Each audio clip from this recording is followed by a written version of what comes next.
ಇಲ್ಲಿ ನೀವು crystal jewelleries ನ ನಿಮಗೆ ಬೇಕಾಗಿರೋ ಪೆಂಡೆಂಟ್ ಕಲರ್ ಡಿಸೈನ್ ಅಲ್ಲಿ ಕಸ್ಟಮೈಸೇಷನ್ ಮಾಡಿಸ್ಕೊಬಹುದು. Jewellery starting from just 50 rupees ಇಂದ ಇದೆ. ಹೌದು, ನಮಸ್ಕಾರ ಬೆಂಗಳೂರು. ಸೊ ನಾನಿವತ್ತು ಗೋಪಾಲನ್ ಸಿಗ್ನೇಚರ್ ಮಾಲ್ ಅಲ್ಲಿ ಲೊಕೇಟ್ ಆಗಿರೋ ಬೀಟ್ಸ್ ಅಂಡ್ ಸ್ಟೋನ್ಸ್ ಗೆ ಬಂದಿದ್ದೀನಿ. ಈ ಸ್ಟೋರು ಹೊಸದಾಗಿ ಓಪನ್ ಆಗಿರೋದ್ರಿಂದ ನನ್ನ ಪೇಜ್ ನ ಫಾಲೋ ಮಾಡ್ಕೊಂಡು ಹೋಗಿ ತೋರಿಸ್ತಿರೋ ನನ್ನ ಫಾಲೋವರ್ಸ್ ಗೆಲ್ಲರಿಗೂ ಖಂಡಿತ ಫ್ರೀ ಗಿಫ್ಟ್ ಕೊಡ್ತಿದ್ದಾರೆ. Beautiful trending jewelleries starting from just 150 rupees ಇಂದ ಸಿಕ್ಬಿಡುತ್ತೆ. ಬ್ರಾಸ್ಲೆಟ್ ಕಲೆಕ್ಷನ್ಸ್ ಅಂತೂ ಮಸ್ತ್ ಆಗಿದೆ. ಗೋಲ್ಡ್ ಬ್ರಾಸ್ಲೆಟ್ಸ್ ಗೂ ಈ ಬ್ರಾಸ್ಲೆಟ್ಸ್ ಗೂ ಏನು ಡಿಫರೆನ್ಸ್ ಇಲ್ಲ. ಇನ್ನು ಪರ್ಲ್ ಡಿಸೈನ್ ಅಲ್ಲಿ ಬ್ರಾಸ್ಲೆಟ್ಸ್ ನ ಇಷ್ಟಪಡ್ತೀರಾ ಅಂದ್ರೆ ಆ ಡಿಸೈನ್ಸ್ ಇದೆ ಅಂಡ್ ಪರ್ಲ್ ಫಿಂಗರ್ ರಿಂಗ್ಸ್ ಕೂಡ ಸಿಕ್ಬಿಡುತ್ತೆ. ಇಲ್ಲಿ ಸಿಗೋ ಪರ್ಲ್ಸ್ ಮತ್ತೆ ಕ್ರಿಸ್ಟಲ್ ಎಲ್ಲ 100% ಪ್ಯೂರ್ ಇರುತ್ತೆ. ಅದಕ್ಕೆ ನಿಮ್ಗೆ ಲೈಫ್ ಟೈಮ್ ವ್ಯಾರಂಟಿ ಮತ್ತೆ ಸರ್ಟಿಫಿಕೇಶನ್ ಕೂಡ ಕೊಡ್ತಾರೆ. ಪರ್ಲ್ ಡಿಸೈನ್ ಅಲ್ಲಿ ನೀವೇನಾದ್ರೂ ಮಿಕ್ಸ್ ಅಂಡ್ ಮ್ಯಾಚ್ ಮಾಡ್ಬೇಕಂದ್ರೆ ಜ್ಯುವೆಲರೀಸ್ ಇಲ್ಲಿ ಸೂಪರ್ ಆಗಿದೆ. And antique jewelleries, 1 gram jewelleries, invisible jewelleries ಎಲ್ಲ ಸಿಕ್ಬಿಡುತ್ತೆ. ಇನ್ನು ನೆಕ್ಸ್ಟ್ ಅವ್ರ ಹತ್ರ ethnic and party wear bags collections ಕೂಡ ಸಿಗುತ್ತೆ. ಬ್ಯೂಟಿಫುಲ್ ಆಗಿದೆ. ಅಂಡ್ ಯಾರಿಗಾದ್ರೂ ಗಿಫ್ಟ್ ಮಾಡ್ಬೇಕು ಅಂತ ಇದ್ರೆ ಇವ್ರ ಹತ್ರ 100% ಪ್ಯೂರಿಟಿಯಲ್ಲಿ ಬ್ರಾಸ್ ಐಟಮ್ಸ್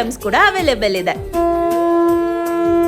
ಅಷ್ಟೇ ಅಲ್ಲ, ಇವ್ರ ಹತ್ರ ಪ್ರೀಶಿಯಸ್ ಹೀಲಿಂಗ್ ಸ್ಟೋನ್ಸ್ ಕೂಡ ಸಿಗುತ್ತೆ. ನಿಮ್ ಮೂಡ್ಗೆ ಮತ್ತೆ ಲೈಫ್ ಸ್ಟೈಲ್ಗೆ ತಕ್ಕಂಗೆ ಇಲ್ಲಿ ನಿಮ್ಗೆ ಹೀಲಿಂಗ್ ಸ್ಟೋನ್ಸ್ ನ ಕೊಡ್ತಾರೆ. ಕರಿಂಗಲ ಮಾಲ, ರುದ್ರಾಕ್ಷಿ ಮಾಲ, ಪ್ಯೂರ್ ಕ್ರಿಸ್ಟಲ್ಸ್ ಎಲ್ಲಾನು ಅವೈಲೇಬಲ್ ಇರುತ್ತೆ. ಅಂಡ್ ಇದೇನು ಅಂತ ಯೋಚನೆ ಮಾಡ್ತಾ ಇದ್ದೀರಾ? ನಿಮ್ ಮನೇಲಿ ನೆಗೆಟಿವಿಟಿ ಅಥವಾ ಬ್ಲಾಕ್ ಹೋಲ್ ಇದ್ರೆ ಡೈಲಿ ದೀಪದ ಜೊತೆಲಿ ಹಚ್ಚೋದ್ರಿಂದ ನಿಮ್ ಮನೆಗೆ ಪಾಸಿಟಿವಿಟಿ ಕೊಡುತ್ತೆ. ಅಂಡ್ ಇವ್ರ ಹತ್ರ ಸಿಗೋ ಕ್ರಿಸ್ಟಲ್ಸ್ ಮತ್ತೆ ಸ್ಫಟಿಕ ಎಲ್ಲ ಪ್ಯೂರ್ ಆಗಿರೋದ್ರಿಂದ ಕತ್ಲಲ್ಲಿ ಈ ತರ ಲೈಟ್ ಬರುತ್ತೆ. ಅಂಡ್ ತುಂಬಾನೇ ಪ್ರೀಶಿಯಸ್ ಆಗಿರೋ ಕ್ರಿಸ್ಟಲ್ ಟ್ರೀಸ್ ಮತ್ತೆ ಹೀಲಿಂಗ್ ಸ್ಟೋನ್ಸ್ ಎಲ್ಲ ನಿಮ್ಗೆ ಇಲ್ಲಿ ಅವೈಲೇಬಲ್ ಇರುತ್ತೆ. ಸೊ ಖಂಡಿತ ನನ್ನ ಪೇಜ್ ನ ಫಾಲೋ ಮಾಡ್ಕೊಂಡು ಇಲ್ಲಿಗೆ ವಿಸಿಟ್ ಮಾಡಿ ಅಶ್ಯೂರ್ಡ್ ಗಿಫ್ಟ್ ಅಂತೂ ಕೊಟ್ಟೆ ಕೊಡ್ತಾರೆ.